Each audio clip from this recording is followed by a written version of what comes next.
Muy buen día, mis queridos hermanos, ¿cómo estáis?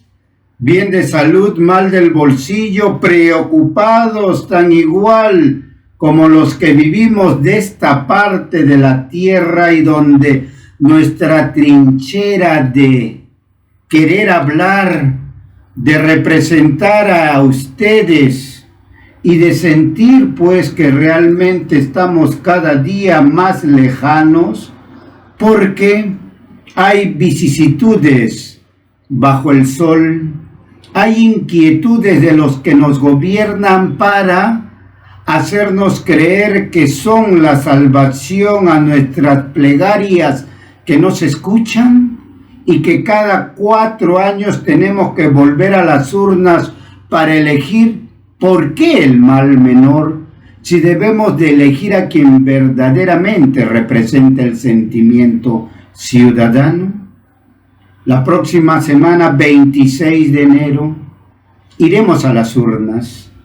Ayer en el auditorium de la Faustino se llevó aquí en la ciudad de Huacho a cabo la presentación de las propuestas de los candidateables, de los que tanto hablaban, tanto están ahí ofertando, pero hablando en oro, las expectativas de los que seguimos de cerca ayer la presentación de propuestas, salimos más mareados. Una, por el escasísimo tiempo, 2 minutos solo para exponer estrategias que olvídate ni por mejor capacidad de análisis ibas a sintetizar lo que se va a convertir el Congreso transitorio para un cambio, porque la gran mayoría apostamos. ¿A qué, hermano? Al 2021,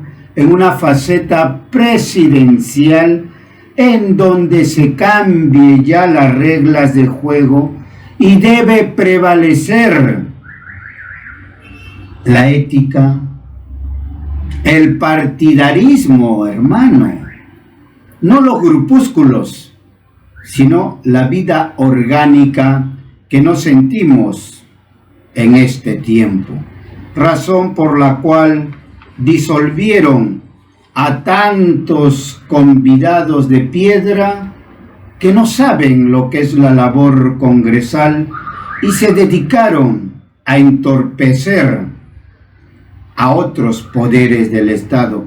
Chocaron con el Ejecutivo, chocaron con el Poder Judicial y por eso los mandaron a su casa, simple y llanamente. Hoy nos visita un maestro de polendas, alguien que ya por el conocimiento y por el fragor de las luchas magisteriales y por el sentimiento de cambio que todo ciudadano exige, Johnny Prado Poma del Frente Amplio nos va a exponer las ideas base del por qué se tiene que cambiar este panorama prostituido por gente digitada y pagada para representarnos y tener pues auténticos demócratas en ese Congreso venido a menos. Maestro, buen día. Muy buenos días, estimado amigo Jorge Galindo. Para mí es un privilegio estar en Radio Universal y también es un privilegio que todos nuestros amigos o radioescuchas de esta provincia maravillosa nos tengan esta acogida como es la provincia de Huaura con su capital Huacho. De verdad que estamos muy complacidos y expresar nuestro saludo, y aquí llamo a responder las preguntas para de una u otra manera aclarar este panorama tan complejo y que nuestra población necesita luces a través de lo que viene a ser el voto informado. Basta ya de tanto improvisado, basta de tanta gente que está enlodando la política, como el día de ayer hemos visto. ¿Cómo es posible que los futuros parlamentarios se pongan a leer en este tiempo tan breve, efectivamente, ¿no?, sus textos que tenían que decir, sus discursos? Yo creo que una llamada de atención modesta de este humilde servidor, porque no era justo pues que se pongan a leer sus pequeños textos. ¿Cómo es posible? ¿Van a ir también a leer en el Congreso de la República? ¿Se van a salir de las ramas como lo han hecho el día de ayer? Yo creo que hay que ser puntuales. ¿Qué es lo que realmente hay que hacer en el Parlamento? Maestro, entonces se ha demostrado el día de ayer muchísima improvisación. Yo creo que sí, si bien es cierto que el tiempo era escaso, 2 minutos, Sí. teníamos que demostrar la capacidad de síntesis. Por ejemplo, el primer eje temático era la reforma constitucional. Entonces se tenía que hablar de la reforma constitucional y cuál es la propuesta, porque precisamente, mi estimado amigo Galindo, mira, yo también cuando era niño me decían Galindo, era mi chapa de pequeño, entonces hoy que vengo a tu emisora me recuerdo, pero regresando al tema, cuando nosotros caminamos por diferentes plazas, parques, volanteos, la gente nos dice, ahí va un piraña más. Ahí va un chorro más. Y un poco que uno tiene que cargar ese peso de los irresponsables que durante los últimos 40 años han estado haciendo labor política. Hay honrosas excepciones, hay que decirlo también. Sí, pero tocada con pinzas, ¿eh? La gran mayoría ha demostrado que no tiene solvencia moral. Entonces el día de ayer se ha evidenciado la carencia de propuestas. ¿Cómo es posible que en temas de reforma del Estado no haya propuestas concretas? ¿Por qué se ha ignorado la política? Por el tema de la inmunidad parlamentaria. De 40 congresistas que han sido observados en los últimos 3 años de gestión, solamente 4 se les ha levantado la inmunidad parlamentaria, de acuerdo a lo que dice Proética. En ese sentido, ese hecho, esa señal, es una muestra. Dice, óigame, ¿cómo es posible? ¿No? Usted comete una falta, usted comete una infracción, rapidito te denuncian, te procesan.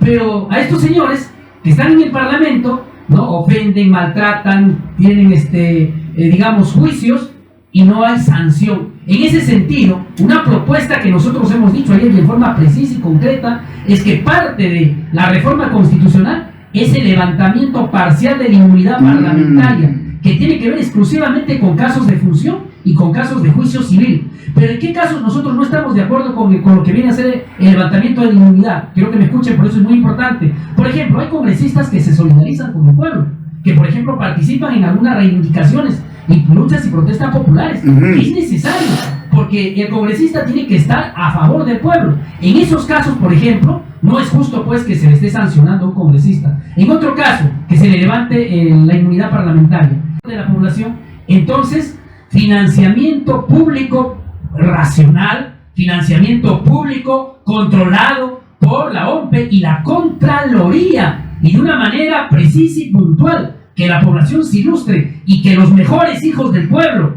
de la región y del país sean elegidos congresistas. Eso ha sido nuestra propuesta en cuanto al levantamiento de la inmunidad parlamentaria y en cuanto al financiamiento de lo que deben ser las campañas electorales, para que no haya Odebrecht, para que no haya cócteles, para que no haya regalos Bamba, para que no haya estas cosas negativas del Lavallato, para que la gran empresa, no esté comprando congresistas y a la hora de las funciones tengamos toda esta vergüenza nacional y la gente cuando estás en la calle te dice, ahí va un delincuente más, ahí va un piraña más. Nosotros queremos reivindicar la política en el mismo estilo que en su tiempo lo hizo Raúl Porra Barnechea. Esa es nuestra apuesta, mi estimado amigo Galindo. Maestro, escucharlo es recordar esas épicas amanecidas en el Congreso, cuando había altura, cuando había debate, cuando había escuela democrática. Pero ¿qué sucede? Toda esta corrupción, toda esta pléyade de improvisados en donde prevalece el vil metal antes que la intelectualidad, pasa por el dueño del partido o de la agrupación, donde no se respeta las elecciones internas, que es obligatoria, y ahí tenemos pues esta clase de personajes, como en el fujimorismo, que tuvieron más de 70 representantes que pudieron cambiar la historia, pero 30 de ellos estaban involucrados en actos dolosos hasta del narcotráfico.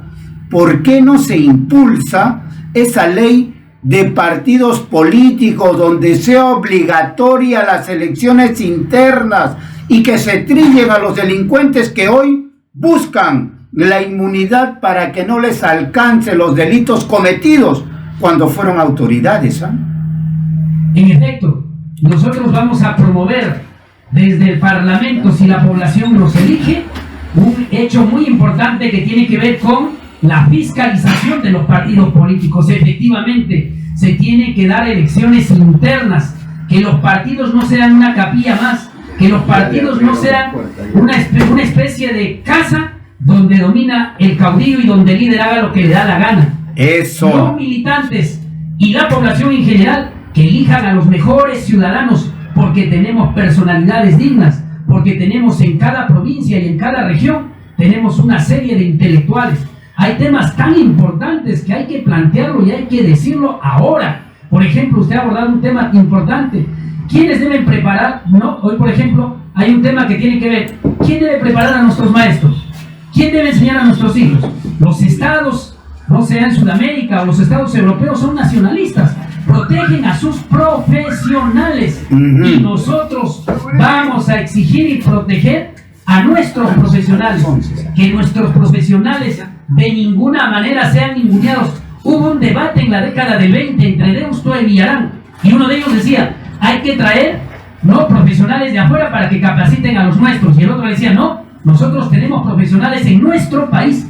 Yo soy profesor, soy subdirector de una institución educativa, monitoreo a mis maestros, y tenemos en nuestras instituciones educativas maestros fortaleza, maestros que son talento, y ellos tienen que ser los líderes pedagógicos que nos ayuden a capacitar a nuestros otros maestros para generar toda una corriente de opinión. En ese sentido, nuestra propuesta en concreto es, vamos a fiscalizar al Ministerio de Educación, vamos a exigir, miren cuántos profesores tenemos, más de 200,000 profesores que están sin trabajo, y cómo es posible que se pueda aperturar, ¿no?, a profesionales de otro ramo y del extranjero, cuando aquí tenemos profesionales de alta valía y de alta capacidad, y por eso vamos a exigir y fiscalizar que las capacitaciones tienen que ser mejor que Plancap de la década del 90, mejor que Pronacap de la década del 2000 a 2008, mejor que rutas de aprendizaje de 2011 a 2014. Ahora, el diseño curricular nacional de educación básica, nosotros lo vamos a fiscalizar, no en una lógica satanizadora, sino en una lógica de que se contextualice de acuerdo a nuestra región, porque educación y desarrollo tienen mucho que ver, y ahí nosotros vamos a entrar a tallar para fiscalizar primero al gobierno central a través del Ministerio de Educación y a los gobiernos regionales a través de las direcciones regionales de educación. Eso es lo que vamos a hacer en este camino de lucha anticorrupción y sobre todo de defensa de los intereses de nuestros profesionales, porque ahí tenemos que ser nacionalistas, tenemos que defender a nuestros profesores que han surgido y que han precisamente participado y salido de las aulas universitarias.